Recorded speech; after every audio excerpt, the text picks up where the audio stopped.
Welcome to Mortgage Talk 101 here on Super Talk 1270. Time to look behind the numbers. Buying, selling, refinancing. Mortgage Talk 101 addresses real issues in real estate. Now, live from the Super Talk 1270 studios, here's Mortgage Talk 101 host Joe Sheehan. Your body built for radio, saddling up the stainless steel microphone on the Mortgage Network with my co-host Dave Floor, Mr. Housing, right here. We had a death in the family. We did. Yep. It is a Q. His name was Q. But you know what? He lived a good life. Yeah. We're having a funeral for a friend. At here. one time, his potential was unlimited. Yes, it was. And there was the QE. There was a first. There was junior. It's been a legacy. It's a legacy. It's a legacy. There was senior. Then there was junior. Have we seen the end of a legacy? And then there was QE3. It's Today, gone. Today we mourn the end of QE3. Moment of silence, everybody. Okay, crank up Elton John. Funeral for a friend. All right. Well, QE3 is gone, folks. It's other than they're still going to reinvest their prepayments and treasury rollovers. They're still going to buy. They're still going to buy money with that. They're still going to buy money. Stuff. Yeah, they're still going to buy money with the money that they've already exactly. that they've already bought with. That's basically all they're doing is buying money. But really, we've seen now. This is the next big phase. Yes, this is the next the big phase. We had QE1. QE1. And then rates got better after QE1 ended. I like to call it senior. And then we had QE2. Junior. And rates got better after that ended. Yep. And now we've had QE3. And today's Freddie Mac report on the average 3.98 on the 30-year fixed. All right. With the discount. Not bad. So rates averaging under 4% on the big report, and it is big news. And the question being is, will we have? Is this being directed? You know what? Here's the deal. I say we get it over with right now. Just we crank get it up over again. with right now. We appoint Sylvester Stallone to the Fed. And go for QE4. Because who better can replay the same story 3, 4, he really has 5, 6 times. There we go. Then Sylvester Stallone, acting Fed chair. Folks, when you thought you were out, when interest rates were going to go up, and the economy was on the ropes, here we have it. Rocky. QE4, starring Sylvester Stallone as the federal chairman, taking the title away from Damn it, Yappin' Janet Yellen. Or as I heard, damn it, Janet. Damn it, Janet. That's awesome.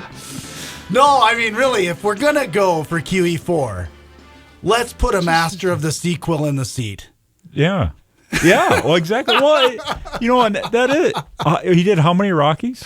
There's 6. at least. And he's talking about number 7. He stopped using numbers because they were getting so high. I mean, now he's doing the Expendables. We weren't even sure if we could verify the actual accurate Latin outcome of what the numbers were supposed to be on the number of sequels. And now he's doing the Expendables because he had Expendables 1, 2, and 3. And I assume there will be a 4 if guys die. I mean, they're all getting old, but they'll just bring in some other action heroes. Yeah. Yep. Well, Joel, okay, QE3 ends, and the last, as you mentioned, the last 2 times that it went away, interest rates went down, right? Yeah. They did. First article yesterday that I saw after the Fed made their announcement that, yes, QE3 will be done. From the Housing Wire, QE3 ends. How long until interest rates rise? That was the first article out. Mm-hmm. And obviously nobody knows. We have no idea what's going to happen here, I don't think. Because we all thought interest rates are going to rise 4 years ago, and they really haven't. It's all within a range. And, the media looks at the language of the text of the announcement that's made, and I just found a couple of things curious here. The statement that the Federal Open Market Committee made after their meeting yesterday, it said the statement left out two key details according to Capital Economics. The statement dropped the previous assessment that there remains significant underutilization of labor resources, unquote. The dropping of significant could be, well, significant. Because they take one word out of their text from before. It's significant. This significance is highly significant. Yes. And two, there was no mention of the recent market volatility in the statement or anything about slower economic growth in the Eurozone or China. I love it. This is what I want. I want the job where no matter what I do, I get to be right about the significance of it, because this significance is highly significant. The lack of significance is highly significant. Yes, it is. Unexpectedly, though, the Fed still thinks it will be a considerable time before it begins to raise interest rates. Indeed, the zero interest rate policy. Everybody promised us it was going to be June of next year. Yeah, well, that's okay. June, Yay, go sorry, on. They're I looking have here. it here Okay, somewhere. here we go.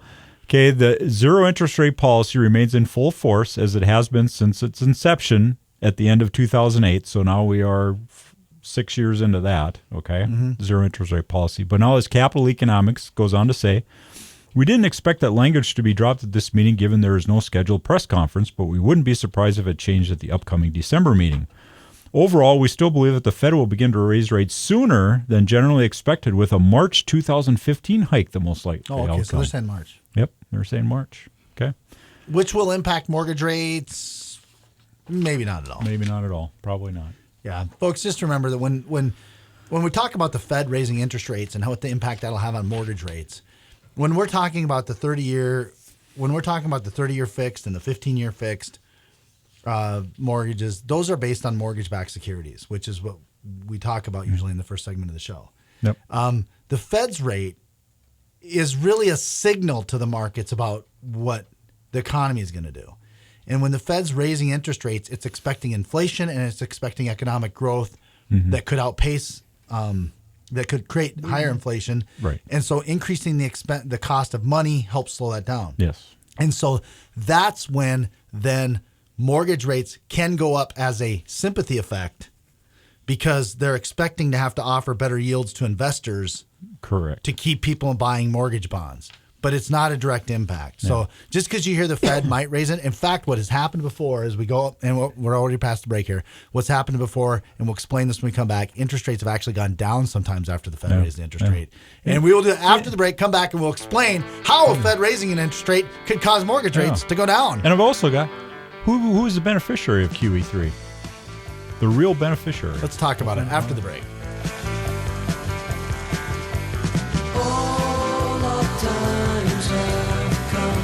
Right now, 34. Get the app called Radio Pup for your iPhone and take us everywhere you go.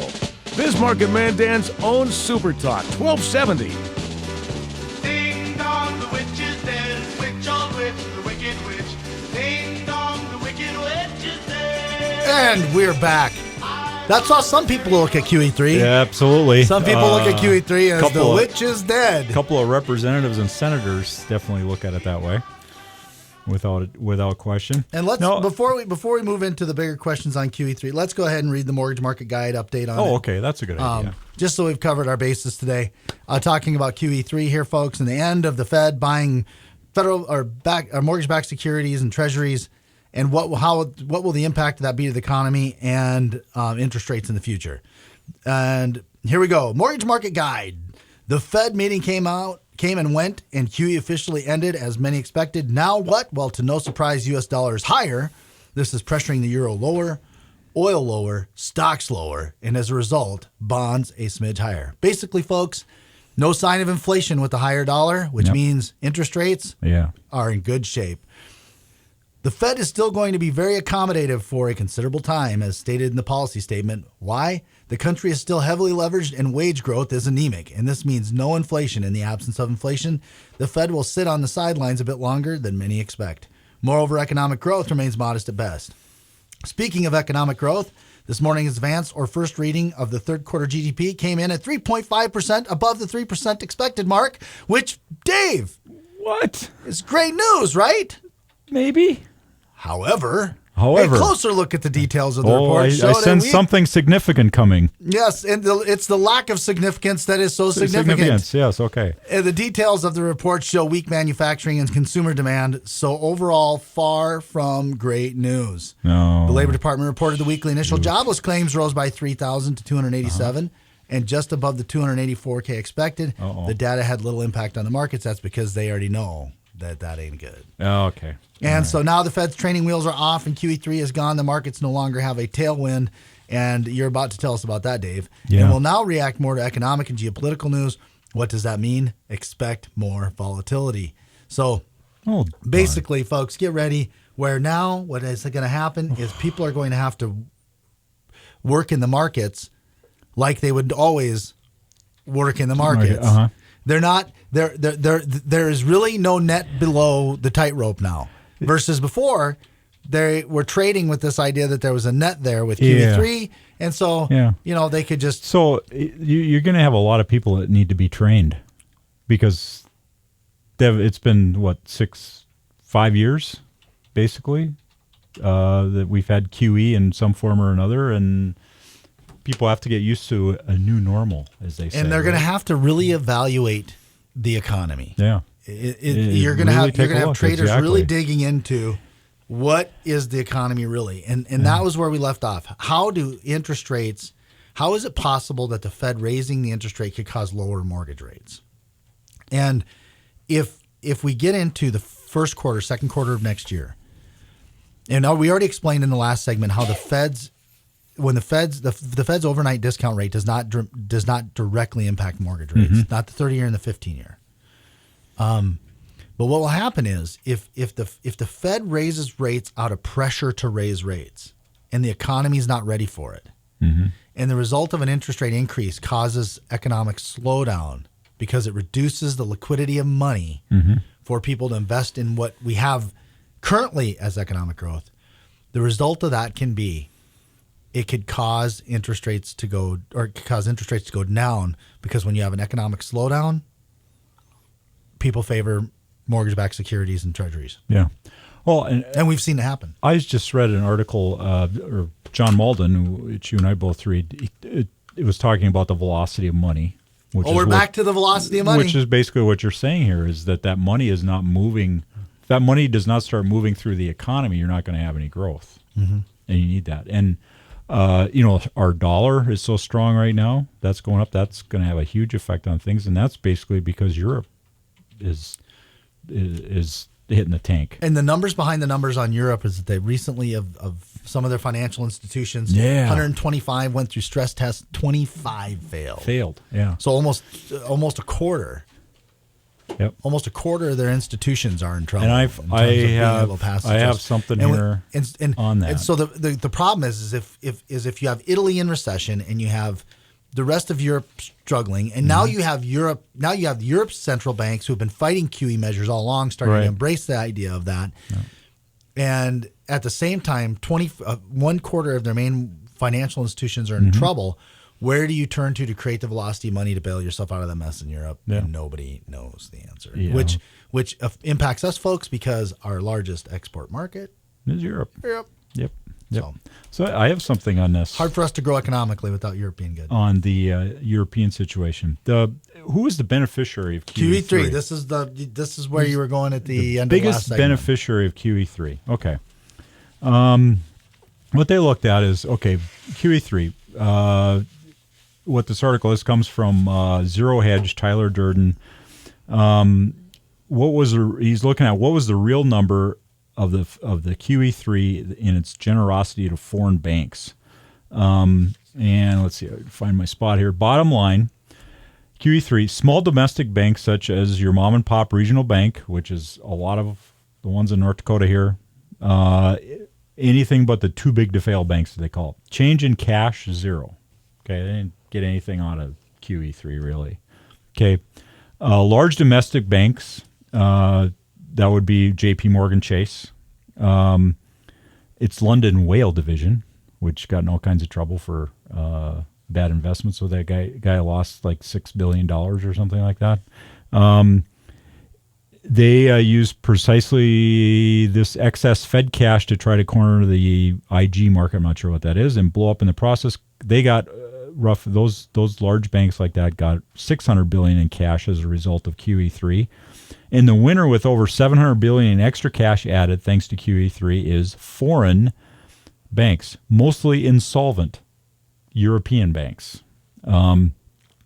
European banks, feel free to send your thank you cards to the Fed. Without its $1.3 trillion cash injection, who knows how many of you would have passed the ECB's no deflation model most recent stress test. There's 25 of them that failed, but because they had this extra cash sitting in their coffers from the courtesy of the Fed buying all these bonds that they had all this extra cash. How many others would have failed?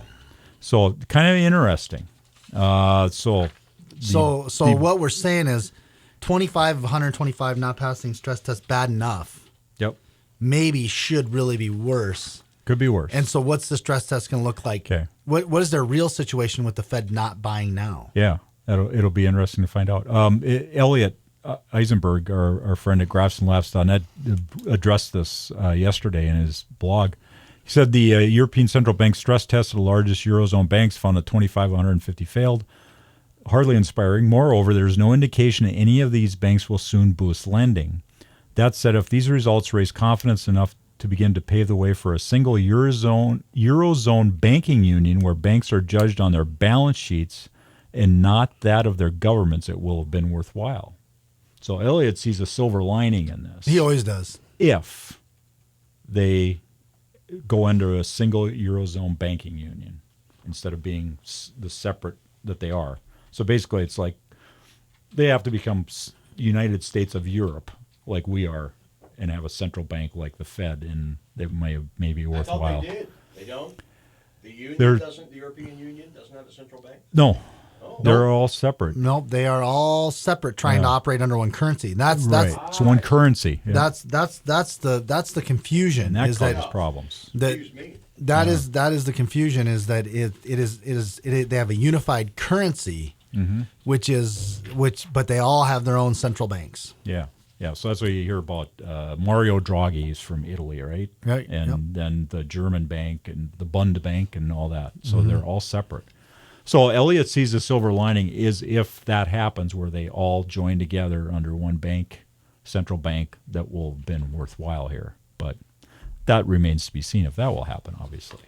Yeah, But how much worse? Wow. It's an interesting question, is how much worse would that stress test have been if those banks didn't have all that cash from the Fed QE3 sales? Yeah. Well, there's a reason. There's always a reason. It's really easy to beat up the Fed. Mm-hmm.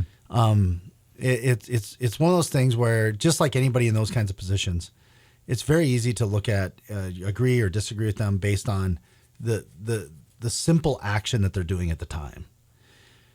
What's very difficult to know is all the behind the meetings.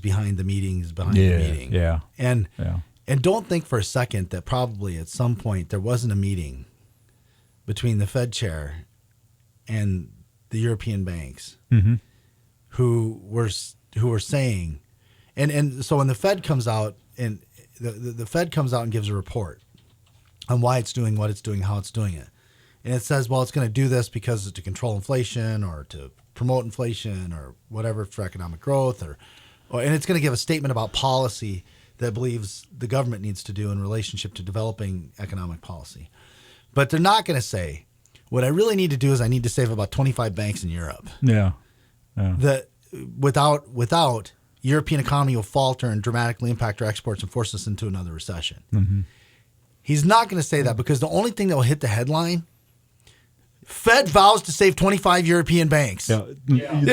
U.S. taxpayers bailing out 25 European banks. Yeah. And the consequence will be a riot in the streets. Yeah. No, you're right about the meetings behind the meetings because I don't believe any of these are subject to open record laws like we are here in North Dakota. If you have a board, you got to have, or city commissioner or something, you got to have an open meeting. That doesn't happen with these guys. Well, when we come back from the break, more about the Fed, the end of QE3. Get the traffic and weather information you need anytime on Super Talk 1270 and online at supertalk1270.com. Happy, happy Halloween, Halloween, Halloween, happy, happy Halloween. Happy Halloween, everybody. Happy Halloween. We didn't even get that. In fact, you know, this is our Halloween show, and I understand you're going out dressed up as QE3. Jim here. What do I put on? Jim here is more of a retro guy, so he's going out as QE1. Okay, all right. Which is totally retro. Yeah, it is. I don't even know what to wear to be QE3. Are you doing Halloween? Well, we're having 3 teenage girls at our house, plus my daughter. So we have 4 roughly 13-year-olds at our house having a little party. So you are going to be scared. I'm frightened already. Out of your wits. And it's not even Halloween yet. I'm frightened, but they're good girls, so we'll be fine. But no, that's about it. Are you dressing up?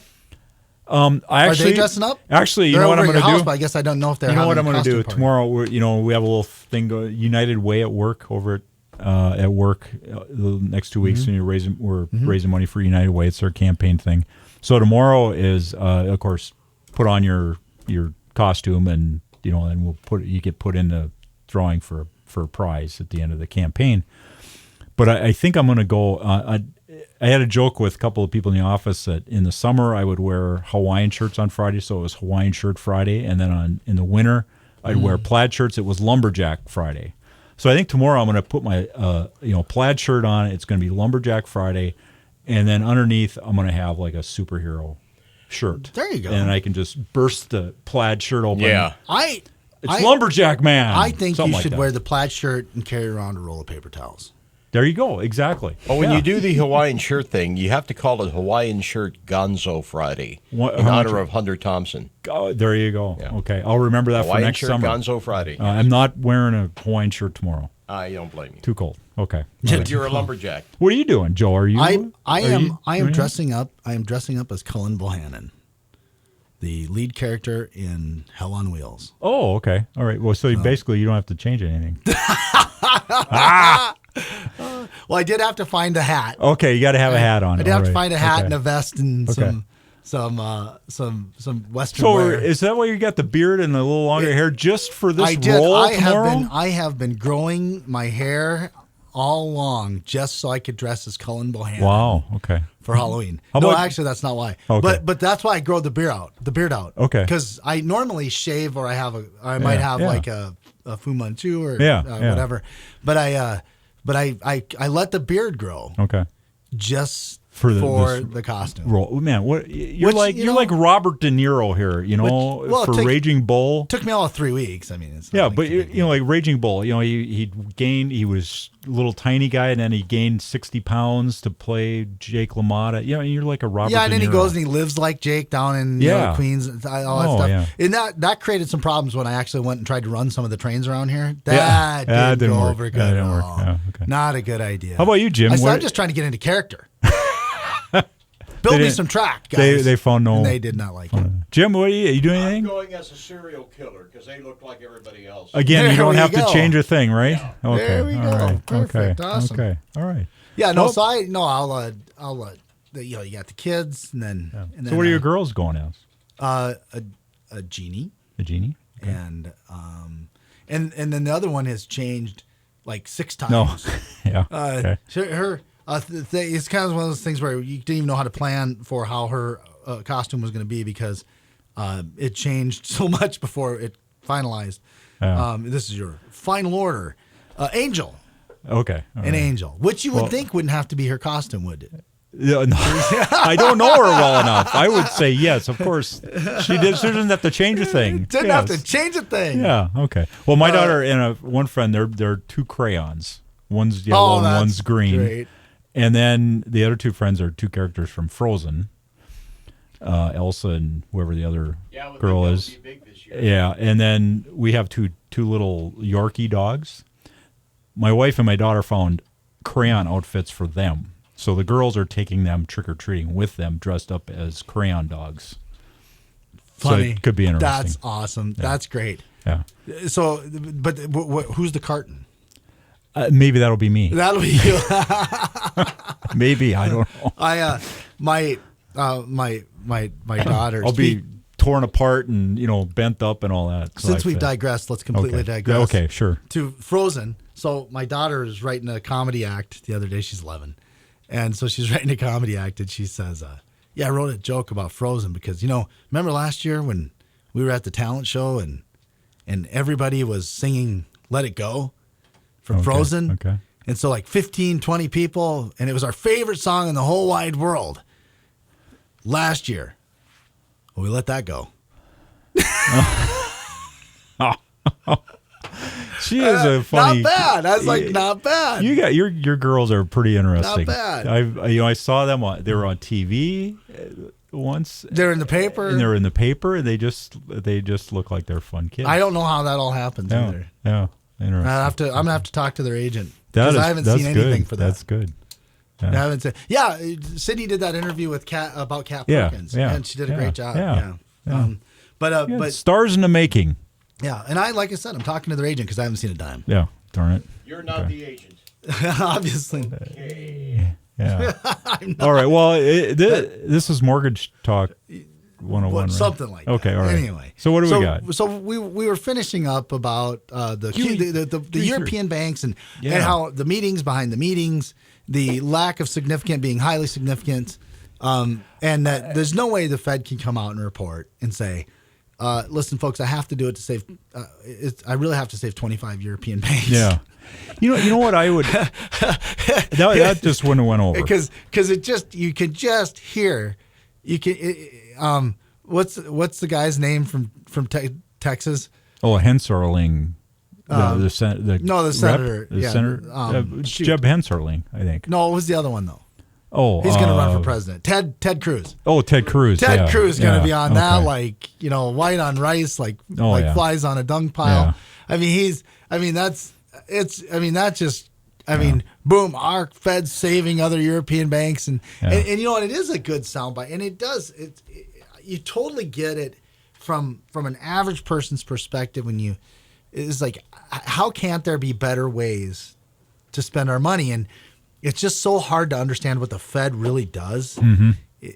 Very, very much so. I mean, I don't either, totally. I mean, but it is just, it's so up here, And the lack of real supervisory authority over them.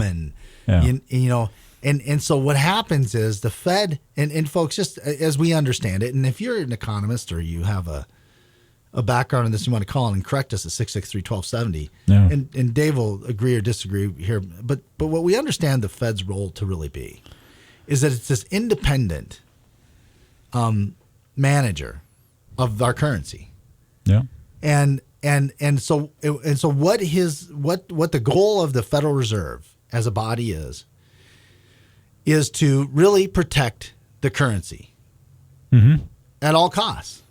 Yep. And so what it does is it evaluates the worldwide situation and the domestic policy of the country set by the politicians, and it reacts the best it can to protect the currency. Yeah, and it's really they're there for, if I get it right, monetary policy is their job, which is about the currency. And that's been kind of expanded now, the last. But mostly 6 years. because they've had to protect they the had currency. To. Somebody had to step in and do something. Because and otherwise they would have did. and so then they come and they report to Washington. And if you did follow Bernanke, we haven't seen a lot of Yellen yet. Yeah. But Bernanke was pretty consistent about, without trying to appear desperate or without trying to appear dejected or emotional about it. He pretty much did say, it'd be really nice if you guys picked up an end of the table. Mm-hmm. Yeah, absolutely. And there was nobody that did that. No, not really. We still don't have energy policy. We still don't have a great trade policy. We still don't have. We don't have a great. We don't have tax reform. Lots of reasons.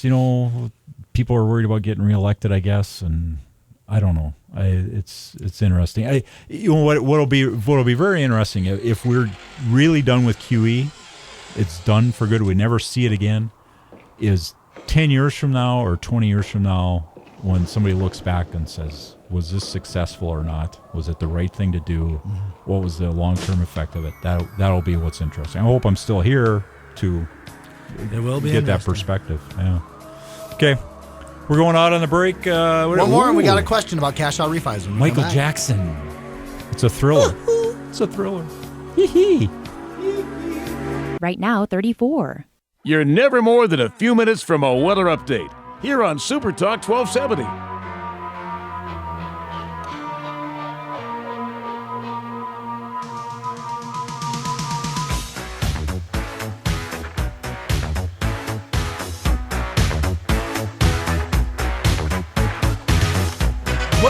Who are you going to call? Ghostbusters. Oh, Mortgage Talk 101. That's right. 663-1270. Good job. All right. Okay. Yeah, I remember I this. showed my daughter, of course, had never seen Ghostbusters. So I said, well, we got to watch Ghostbusters. So we watched it.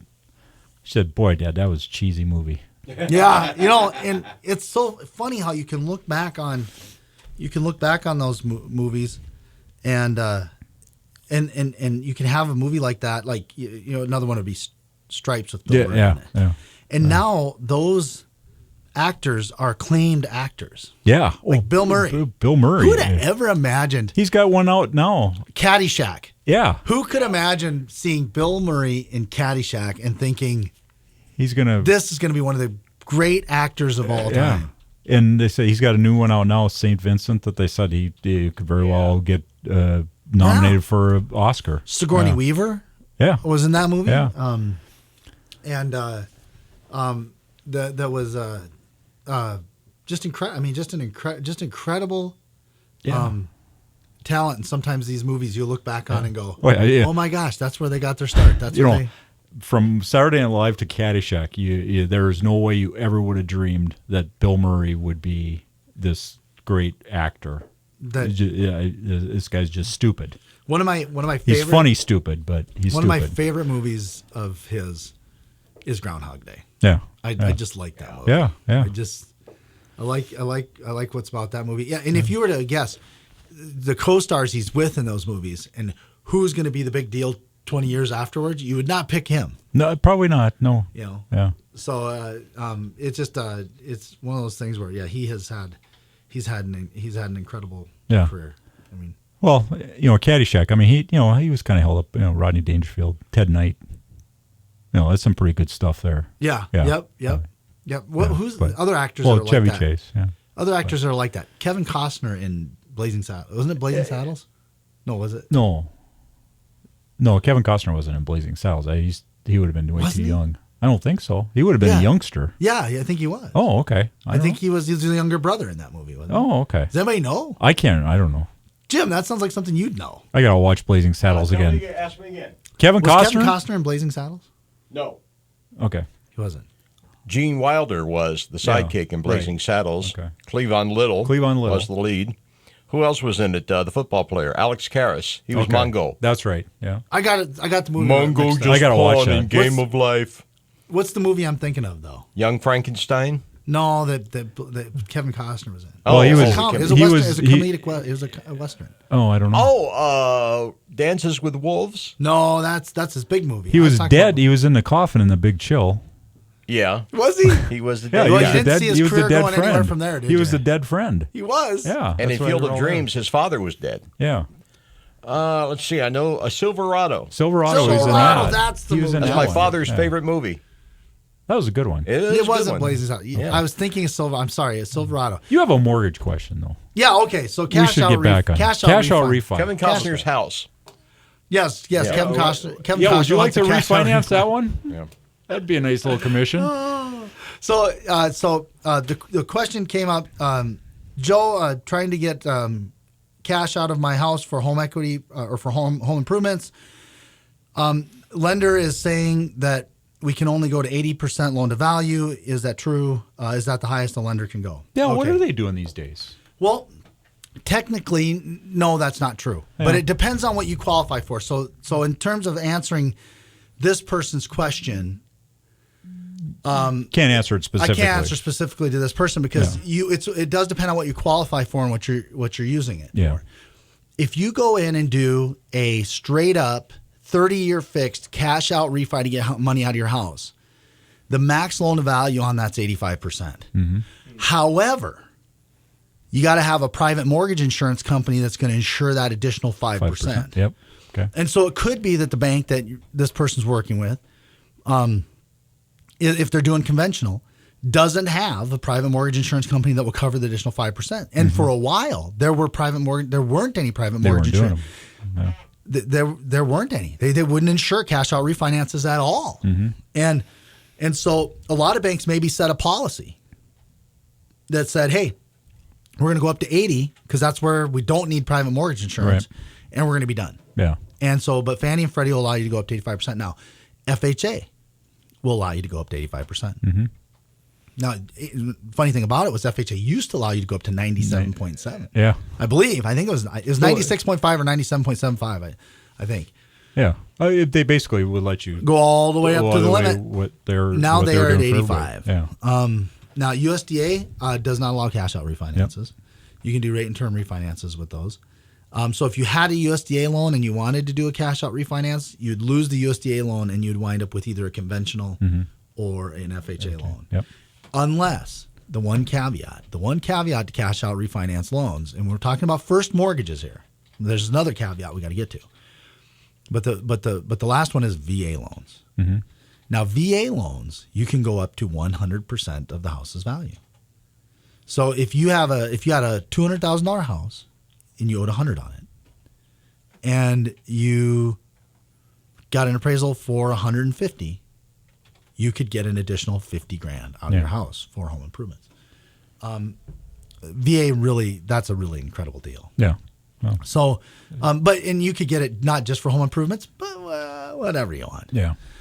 So there's one other caveat to getting more cash out of your house, and it's to not deal with your first mortgage. It's to just do a home equity loan.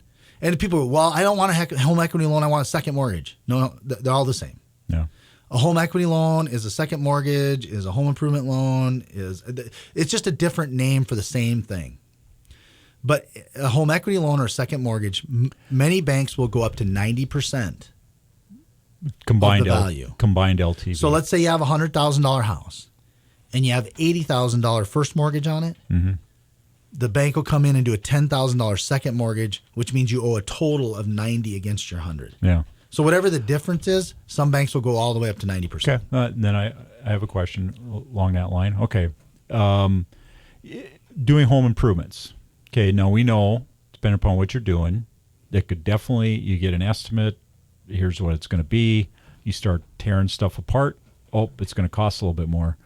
Would you advise people to get a home equity line of credit up to what they could versus a home equity loan, which, okay, we'll give you $10,000 or we'll give you $20,000. You get a line but we can give you a line of credit up to $30,000. And in case something happens, you'll have that extra money. Or if you don't need to spend that much, then you've got a lower balance versus taking out that larger amount. You understand what I'm asking? Yeah. Yep. Yeah, I would recommend. I always recommend people have home equity lines. So even if you don't, a little bit of emergency savings almost.